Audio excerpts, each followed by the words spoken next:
Statement जब शुरू में बोल रहे थे तो ये ज़्यादा सटीक बोल रहे थे। मैं के पटेल जी को आमंत्रित करता हूँ, नेशनल सेक्रेटरी अपना दल के। एसके, बहुत शुक्रिया आपका पटेल जी हमारे साथ डिबेट ज्वाइन करने के लिए। आपका गठबंधन रहेगा पंचायत चुनाव में बीजेपी के साथ या फिर आप अकेले?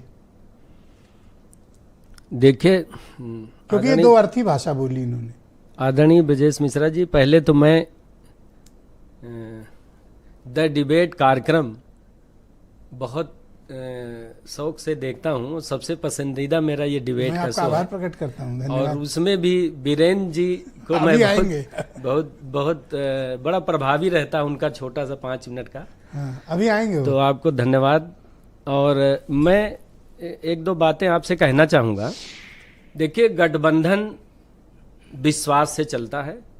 2014 से हम एनडीए के साथ हैं और कोई एक उदाहरण भी ऐसा नहीं है 2014 से आज तक जिससे कभी भी बीजेपी या एनडीए को लगा हो कि हमने गठबंधन धर्म का पालन नहीं किया। एक तो ये बात है।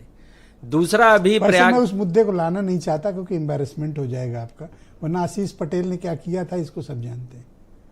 आपकी अभी पार्टी के मिनिस्टर भी हैं, कैसे कैसे इल्जामात अपनी ही सरकार पे लगाए थे। वो कौन सा गठबंधन धर्म निभाया गया था? हमारी माननीय राष्ट्रीय अध्यक्ष जी ने उनकी मौजूदगी में लगाए थे। 3 दिन याद पहले। है आपको? या मैं डेट भी बता दूं? ठीक है, लेकिन उसमें मैंने कोई इसीलिए कहा मैं जाना ही नहीं चाहता। 3-4 दिन पहले हमारी माननीय राष्ट्रीय अध्यक्ष जी ने एक प्रयागराज में बयान दिया था जी। वो पूरे पार्टी के कार्यकर्ताओं के लिए एक तरह से निर्देश है कि अभी गठबंधन पर कोई चर्चा नहीं हुई है और हमारे कार्यकर्ताओं के लिए निर्देश है कि वो पंचायत चुनाव की तैयारी में जुट जाएं अकेले। देखिए, ये आप कह रहे हैं ना मिश्रा जी, हम नहीं कह रहे। हमारी माननीय राष्ट्रीय अध्यक्ष जी अनुप्रिया पटेल जी ने ये कहा कि अभी गठबंधन पर कोई चर्चा नहीं हुई, मतलब फ्री फॉर ऑल। और कार्यकर्ताओं को उन्होंने निर्देश दिया है कि पूरी निष्ठा से पंचायत चुनाव की तैयारी करें। फैसला आपके ऊपर पटेल जी छोड़ता हूं। आप बड़े समझदार सुलझे व्यक्ति, लाखों लोग देख भी रहे हैं जी, आपके समर्थक भी देख रहे हैं। उनको क्लैरिटी दीजिए। ये जो आपने बोला ना कि अब तक गठबंधन नहीं है, कार्यकर्ता तैयारी में जुट जाए, यही बोला ना? इसका मतलब क्या होता है? इसका मतलब मैं बता रहा हूं आपको। देखिए, आलोक अवस्थी की पार्टी के साथ या फिर अकेले, इसको क्लियर करो। मैं पहले तो जो निर्देश है वो मैंने कह दिया कि गठबंधन पर अभी कोई चर्चा नहीं हुई है। मैं आपको एक व्यवहारिक बात बताना चाह रहा हूं। देखिए, हमारी पार्टी के 13 विधायक हैं। विधायकों की संख्या के आधार पर हम लोग तीसरे नंबर की पार्टी हैं। जब विधानसभा का चुनाव होगा, जैसे 27 में होगा, तो जितनी सीटें छोटी पार्टियों को मिलती हैं, इसको समझिए व्यवहारिक कठिनाई हमारी। उन सीटों पर तो हमारी पार्टी मजबूत होती है, चुनाव लड़ती है।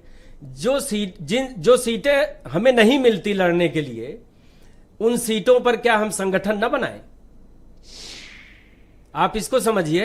हमारी राष्ट्रीय अध्यक्ष जी का कहने का मतलब यह था कि हमें पार्टी तो पूरे प्रदेश में तैयार करनी है ना। उसकी खिलाफत थोड़ी कर रहा हूं ना मैं, उसके खिलाफ। तो अच्छी बात है, आप अपना नेटवर्क मजबूत करें। तो इनके साथ करोगे कि अकेले करोगे? ये बिल्कुल साथ करेंगे।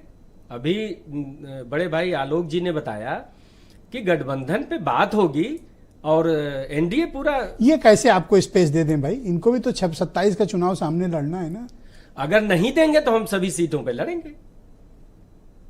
हम तो कह रहे हैं ना कि हमें पूरे प्रदेश ये आप थोड़ा चेतावनी और धमकी वाली भाषा बोल रहे हैं। नहीं, धमकी वाली नहीं। मैं आपको बता दूं, ये प्री कंडीशन नहीं सेट कर सकते हो आप बीजेपी पे कि ये करो तो हम ये करेंगे। भाई, अगर गठबंधन ही नहीं होगा आप बीजेपी को दबाव में नहीं ले सकते। नहीं, अगर गठबंधन पे बात ही नहीं होगी या गठबंधन होगा ही नहीं पंचायत चुनाव में, तो हम तो फिर आजाद है ना लड़ने के लिए। तो गांव में कौन सा आपके साथ गठबंधन भाई? उनका अपना चुनाव, अपना मैं एक चीज आपको बताऊं, गांव में तो गठबंधन होता है। देखिए, मैं एक चीज बताऊं आपको। कोई भी पार्टी हो, कोई कार्यकर्ता नेता बनता है, पार्टी कोई ज्वाइन करता है, उसके कुछ सपने होते हैं।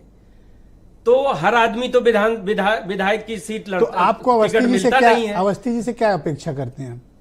हम चाहते हैं कि गठबंधन पे बैठ के बात हो और जो सीटें जीतने लायक है, हमारे 40 से 50 जिला पंचायत सदस्य पिछली बार जीते थे, तो तमाम बनारस 40-50 सीट दे देंगे तो मान जाओगे? नहीं, अब स्थितियां बदल गई। अब हम तीसरे नंबर की पार्टी हैं मिश्रा जी। ये नेगोशिएट कर रहे हो कि धमका रहे हो? नहीं नहीं, कोई धमकाने की बात नहीं। तीसरे नंबर की पार्टी बार बार कह, ये नहीं, बताने क्या की नहीं क्या है जरूरत पार्टी है? हमारी तीसरे नंबर की? अरे मैं तो माल्यार्पण करता हूं आपका तीसरे नंबर पे है, इनसे तो सहमति पत्र लो नहीं नहीं, बिल्कुल सहमत। कि आपको तीसरे नंबर की पार्टी का हक दें। मैं तो आपकी हकबंदी में इनसे लड़ रहा हूं। भाई हमारे कार्यकर्ता चाहते हैं कि ज्यादा से ज्यादा सीटों पर हम लोग चुनाव लड़ें। आपके तेवरों से मुझे लग गया आपकी पार्टी क्या देखिए, चाहती है। हमारी पार्टी गांव की पार्टी है, गांव के लोग ही ज्यादा हमारी ये पार्टी कहाँ में जुड़े हैं। शहर की पार्टी, ये भी गांव के हैं, ऐसे नहीं है। तो हमारे गांव के कार्यकर्ता उत्साहित हैं, सब चुनाव लड़ना चाहते हैं और तैयारी हमारी पूरे प्रदेश में चल रही आपकी बोली भाषा में थोड़ी तलखी दिख रही है। है। नहीं नहीं, कोई तलखी नहीं है। आपको ऐसा लग रहा, लेकिन मतलब आप उलझना चाहते हो बीजेपी से, ऐसा लग रहा है। ना, या ना, तो ना। बड़ा केक के लिए उलझना चाहते हो कि बड़ा हिस्सा मिले, नहीं नहीं, और मैंने या तो फिर आपकी रणनीति कुछ और है। कभी भी गठबंधन धर्म के वो जो तो है ना बताओ अलावा- पटेल जी, वो मैं याद दिलाऊं।